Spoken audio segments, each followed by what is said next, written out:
turongeye turabasuje cyane inshuti bakunzi ba Nzuri Business Group Limited. Reka twizere yuko mukomeje kugubwa neza aho muherereye hose. Twizere yuko rwose muri amahoro nkuko dukomeza tubibifuriza, ari nako kandi dukomeza kubifuriza kuzagira umwaka mushya muhire wa 2023 muzahahe muronke. Ni nako kandi natwe tutazahwema gukomeza kubereka imari ziba ziri ku isoko, zaba izigurishwa cyangwa se izikodeshwa mu bijyanye n'imitungo itimukanwa nkuko bisanzwe kabisa. Tuzakomeza kubaba hafi no kubagezaho imari, bityo rero nawe widutenguha kanda subscribe ukoreshe yo kandi kukazogera kugira ngo rwose tujye dukomeza kubana umunsi ku wundi 5 kuri 5.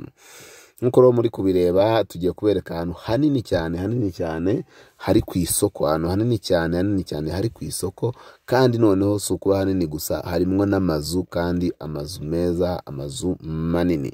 Ahantu hafite ubuso bwa metero kare 1600 kugira ngo ubashe kubyumva neza. Ni ukuvuga ngo bafite 40 kuri 40 metero kare 1600. Turumva ko ari ahantu hanini cyane, ariko noneho hakagira akandi karusho yuko hakora ku umuhanda mwiza, umuhanda munini, umuhanda kandi uteganyijwe gushyirwamo kaburimbo, ya kaburimbo nini ihuza intara n'uturere.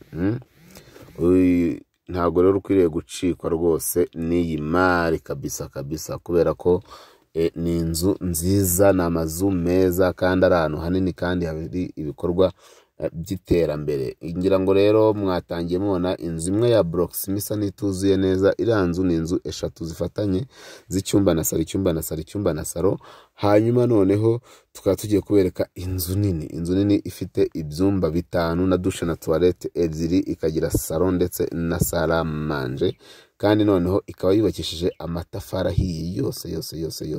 Iyi nzu yubakishije itafari rihiye yose.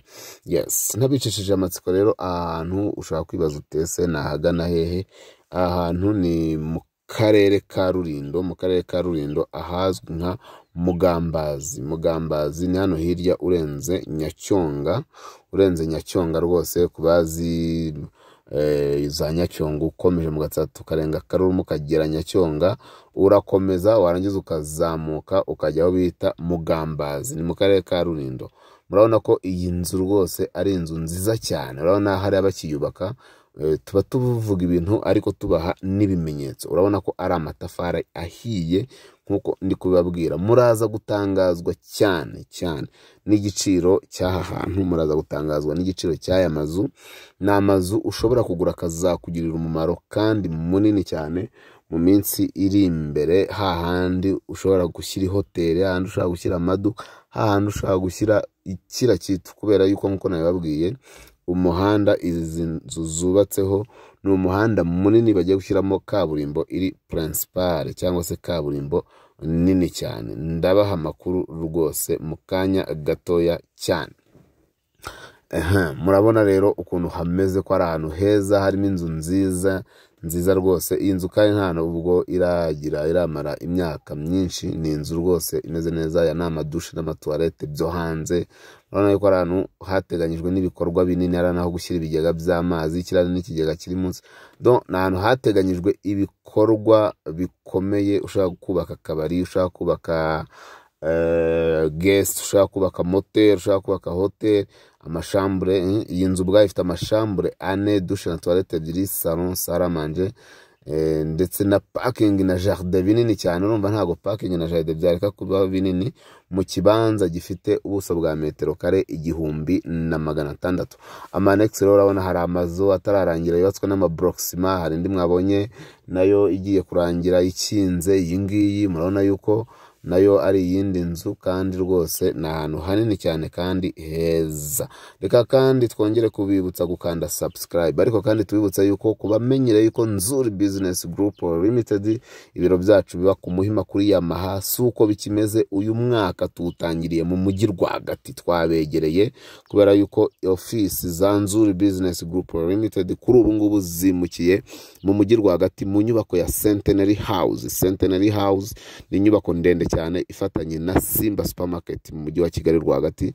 Ubu ngubu niho Nzuri Business Group iri kubarizwa muri Centenary House muri etage ya kabiri. Uzamuka muri asanseri ugahita ukata iburyo bwawe uhita ubona Nzuri Business Group Limited, mukaza tukabarangira imari zihendutse, imari nziza, imari zikomeye zitari mu manegeka, zitari mu bishanga, zitari muri litije ariyo yose, ariko kandi tukanabagurishiriza. Nyabuneka wowe ushaka gutanguranwa na cyamunara, wowe ufite ikibazo, wowe ushaka kugurisha wunguka, gana Nzuri Business Group Limited tubashe kugufasha umunsi ku wundi, 5 kuri 5. Iyi nzira murimo murayibona ni imari kabisa, ni imari, ntabwo ikwiriye kuba igucika niba ufite amafaranga yawe, kubera yuko irashaka amafaranga make cyane.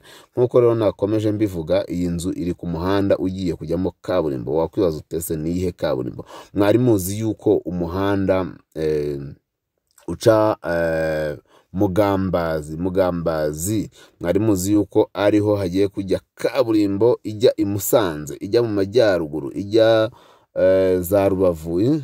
Niki nuvuga ngo kaburimbo izamuka muri kariya gace ikambuka za Mugambazi ikagenda ikagwa n'ubundi muri za Rurindi, iyo ngiyo hari hafi ya za Nyirangarama, ugahita ukomeza i Musanze. Ni kaburimbo rero bagiye gukora, urumva ko ni kaburimbo mpuzamahanga. Bivuze ngo ahantu uhaguze nta gihombo na kimwe.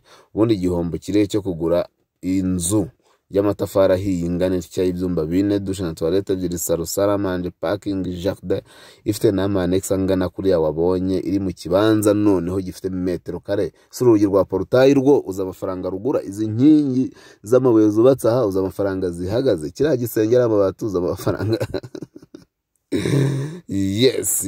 Bivuze ngo rero iyi ni imari, ni shwadiri mbese, ni shwadiri. Ikibanza gifite metero kare 1600. Ubaze ku buso bw'ibibanza busanzwe, hano harimo ibibanza 5, harimo ibibanza 5, ahubwo kanasagura metero kare 100. Yes, arashaka amafaranga make cyane. Nyiraho aragira ati ukena ufite itungo rikakugoboka. Nta yandi rero, nta kundi kwifuzamo, ntaki. Ni miliyoni 25 zonyine ziri negotiable, 25 million negotiable, miliyoni 25 by'amadolari biganirwaho, miliyoni 25 z'amanyarwanda ziganirwaho, negotiable, ntibisanzwe kabisa. Iyi mari rero ntikuriye kugucika, duhamagare kuri nimero zacu muri Nzuri Business Group Limited. Murabizi ko umukiriya ari umwami, wahageze ntago wagenda amara masa. Hamagara kuri 0788 48 67 cyangwa se 0788 2 inshuro 3 0123. Si ibyo gusa rero, ushaka kudusura ku zindi mbuga nkoranyambaga zacu arizo Instagram, Facebook page, Twitter, website nzuri.rwa, hose n'ubundi kuri izo mbuga nkoranyambaga zose n'ubundi twitwa Nzuri Market. Niko tukwibutsa gukanda subscribe, nyabuneka kazogera ntukibagirwe, ndetse na share. Ariko kandi ushobora kuza ukadusanga aho dukorera, ni hariya muri Centenary House ku Muhima. Twarahavuye ubu ngubu turi mu nyubako isumba izindi, turi mu nyubako iri mu mujyi rwagati, twarabegereye. Nyabuneka ni muri Centenary House, aho mushobora kuza tukanaboherereza ibintu mu mahanga, kandi rwose quickly. Noneho ari nako mwaza nyine tukaba za serivisi zacu zijyanye n'ubutaka, zijyanye n'imitungo itimukanwa, tukabagurishiriza, tukabubakira, tukabakorera ibishushanyo rwose by'amazu, tukabakorera property management, tugakurikirana inyubako zanyu, tukabashyiramwe abakiriya rwose bazikodesha, tugakurikirana iyubahirizwa ry'amasezerano. Mbese wacu muri Nzuri Business Group Limited turabaha serivisi nyinshi cyane utasanga handi kabisa. Ubu ngubu rero turabakunda cyane, ni karibu. Iyi mari ntigucike, nyabuneka ngwino dusange muri Centenary House, tujye kuyikwereka kuri miliyoni zawe 25 kandi ziganirwaho. Miliyoni zawe 25 ziri negociable. Ahantu mwari muzi ko hakora, ariko ubundi ku mihanda 2 ako kantu nakabawi iyi mari mana yanjye kutagira amafaranga nta nubwo mba ndi kuyibabwira. Ubu ngubu mba navuyeyo kare mba namaze kuyishyura rwose, ariko nyine nyirayo ubwo araza kuyibona, uw'Imana yateganyirije yuko agira gute, yuko ari we uzahatunga. Bonne chance, turakunda, mugire ibihe byiza, muzaryoherwe n'uyu mwaka wa 2023. Iwacu mukiriya ni umwami, ni karibu cyane.